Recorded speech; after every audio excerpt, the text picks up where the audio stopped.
Another reason why I think we're living in weird times and biblically that aren't aligned with the Bible, or what God would want for us is, here's one. There's a line: "Woe to those who make unjust laws," right? And in the USA,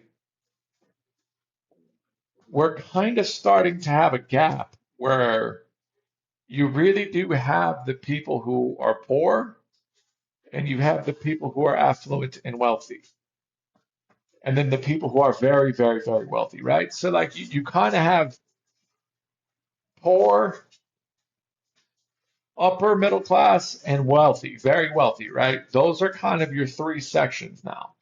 There's not really a middle class ground anymore, and that's incredibly dangerous. And biblically, it's not accurate to oppress the poor.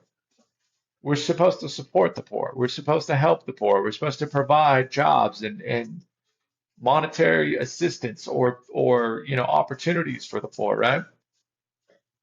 And I think what's going on is people take advantage of the poor.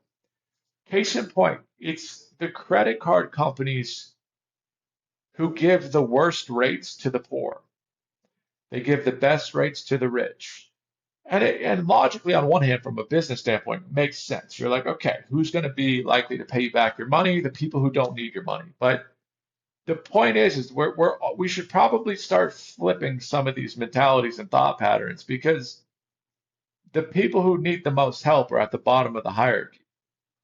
And and people at all steps of the hierarchy need help. I don't want to speak poorly on the wealthy people as well, right? People at all levels need help, whether it's mentally, financially, or physically and otherwise, right? Or certainly spiritually, right?